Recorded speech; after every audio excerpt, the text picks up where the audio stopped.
Hello and welcome to your channel as they like it. Indian polity की series में आज हम आपके लिए लेके आए हैं पार्लियामेंट्री प्रोसीजर्स पार्ट 3। इस सीरीज़ में अभी तक हमने 2 लेक्चर कवर किए हैं जिसमें हमने आपको कई सारी पार्लियामेंट्री टर्म्स के बारे में बताया है, जैसे कि क्वेश्चन आवर क्या होता है, ज़ीरो आवर क्या होता है, लीम डक सेशन क्या होता है, क्या डिफरेंस होता है between adjournment and prorogation, dissolution of house क्या होता है। अगर आपने वो वीडियोस अभी तक नहीं देखी हैं तो इट इज़ रिक्वेस्टेड कि आप उनको एक बार देख लें ताकि आपको ये टॉपिक क्लियरली समझ में आ सके। आइए अब आज के लेक्चर को स्टार्ट करते हैं, जिसमें फर्स्ट टॉपिक है क्या होता है एडजर्नमेंट मोशन। एडजर्नमेंट मोशन तब इंट्रोड्यूस किया जाता है जब हाउस की अटेंशन किसी पर्टिकुलर मैटर पर अट्रैक्ट करनी हो of urgent public importance. Adjournment motion को इंट्रोड्यूस करने के लिए 50 मेंबर्स का सपोर्ट जरूरी होता है, तभी इस मोशन को एडमिट किया जाता है। क्योंकि adjournment motion normal business of the house को इंटरप्ट कर देता है, इसीलिए इसको एक्स्ट्रा ऑर्डिनरी डिवाइस कहा जाता है। यहाँ पे ये फैक्ट भी जान लें कि एडजर्नमेंट मोशन में एक एलिमेंट ऑफ सेंसर भी होता है और इसीलिए इसको राज्यसभा में इंट्रोड्यूस नहीं किया जा सकता है। एडजर्नमेंट मोशन पर डिस्कशन एटलीस्ट 2 आवर्स 30 मिनट्स तक किया जाना जरूरी है। एडजर्नमेंट मोशन को मूव करने से पहले भी कुछ रेस्ट्रिक्शंस लगाई गई हैं। आइए देखते हैं क्या है वो रेस्ट्रिक्शंस। इस मोशन के थ्रू जो मैटर इंट्रोड्यूस किया जा रहा है वो definite, factual, urgent end of public importance होना जरूरी है। एडजर्नमेंट मोशन एक मैटर से ज़्यादा को कवर नहीं करना चाहिए। एडजर्नमेंट मोशन रिस्ट्रिक्ट होना चाहिए to a specific matter of recent occurrence और इसको जनरल टर्म्स में फ्रेम नहीं किया जाना चाहिए। एडजर्नमेंट मोशन के थ्रू क्वेश्चन ऑफ प्रिविलेज को रेज नहीं किया जा सकता है। एडजर्नमेंट मोशन के थ्रू उस मैटर को दोबारा से डिस्कस नहीं किया जा सकता है जिसके ऊपर ऑलरेडी इसी सेशन में डिस्कशन हुआ हो।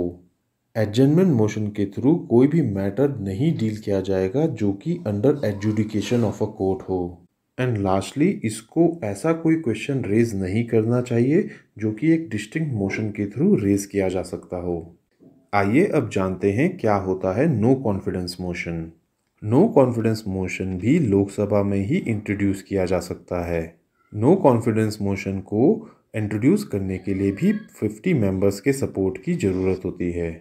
नो कॉन्फिडेंस मोशन एक इम्पॉर्टेंट टूल है against the councils of minister in the Lok Sabha. अगर 51% of the member of the house इसके फेवर में वोट कर देते हैं तो ये पास हो जाता है और ऐसा माना जाता है कि गवर्नमेंट ने अपनी मेजॉरिटी लूज कर दी है और ऐसे में गवर्नमेंट को या तो रिज़ाइन करना होता है या फिर प्रूव करनी होती है अपनी majority by bringing a vote of confidence. No confidence motion को इंट्रोड्यूस किया जाता है in Lok Sabha under rule 198। Parliament में first ever no confidence motion लाया गया था against prime minister Jawaharlal Nehru government in August 1963। ये मोशन लाया गया था बाय आचार्य जेपी कृपलानी। हालांकि ये मोशन फेल हुआ था। आइए अब समझते हैं क्या होता है कॉन्फिडेंस मोशन। कॉन्फिडेंस मोशन का इस्तेमाल किया जाता है जबकि बहुत ही फ्रैक्चर्ड मैंडेट हो जिसके कारण कि एक हंग असेंबली या हंग पार्लियामेंट बनी हो।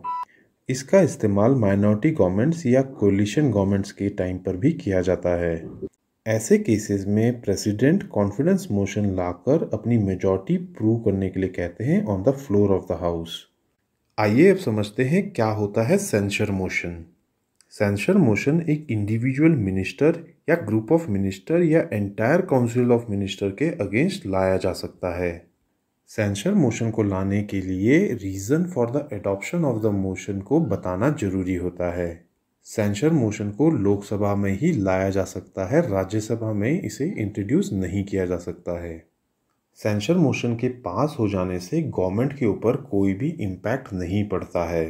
ना ही सेंसर मोशन के पास होने से गवर्नमेंट को या मिनिस्टर को रिज़ाइन करने की कोई ज़रूरत होती है। कहने का मतलब ये है कि सेंसर मोशन का कोई बाइंडिंग कंसिक्वेंस नहीं होता है और इसका कंसिक्वेंस बेसिकली एंटायरली पॉलिटिकल होता है। 2019 में 50 लोकसभा एमपीज ने सेंसर मोशन साइन किया था against BJP MP Pragya Thakur, क्योंकि उन्होंने इंसल्ट की थी father of the nation Mahatma Gandhi की। आइए अब समझते हैं क्या डिफरेंस होता है सेंसर मोशन और नो कॉन्फिडेंस मोशन में। सेंसर मोशन में रीज़न फॉर अडॉप्शन बताना जरूरी होता है, वहीं नो कॉन्फिडेंस मोशन के लिए कोई रीज़न ऑफ अडॉप्शन बताने की ज़रूरत नहीं होती है। ये दोनों ही मोशन लोकसभा में ही इंट्रोड्यूस किए जा सकते हैं। सेंसर मोशन को किसी इंडिविजुअल मिनिस्टर या ग्रुप ऑफ मिनिस्टर या एंटायर काउंसिल ऑफ मिनिस्टर के अगेंस्ट मूव किया जा सकता है, जबकि नो कॉन्फिडेंस मोशन हमेशा एंटायर काउंसिल ऑफ मिनिस्टर के अगेंस्ट होता है। सेंसर मोशन का aim censuring of council of minister होता है फॉर सम स्पेसिफिक पॉलिसीज और एक्शंस। वहीं नो कॉन्फिडेंस मोशन का एम होता है ascertaining the confidence of Lok Sabha in the council of ministers. Censure motion के पास हो जाने से मिनिस्टर या काउंसिल ऑफ मिनिस्टर को रिजाइन करने की कोई ज़रूरत नहीं होती है। वहीं नो कॉन्फिडेंस मोशन पास हो जाने पर काउंसिल ऑफ मिनिस्टर को रिजाइन करना पड़ता है। आइए अब जानते हैं क्या होता है मोशन ऑफ थैंक्स। हर जनरल इलेक्शन के बाद जो पहला सेशन होता है या first session of every financial year is addressed by the president.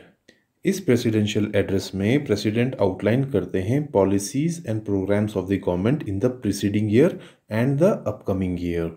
इस एड्रेस ऑफ द प्रेसिडेंट को डिस्कस किया जाता है in the both the houses of the parliament on a motion called motion of thanks.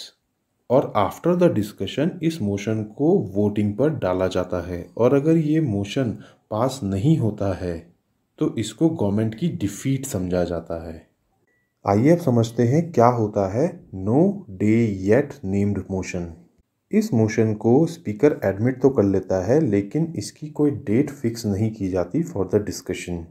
और speaker after considering the state of business of the house और after consultation with the leader of the house recommend करता है इसकी days या part of the day for discussion of such motion.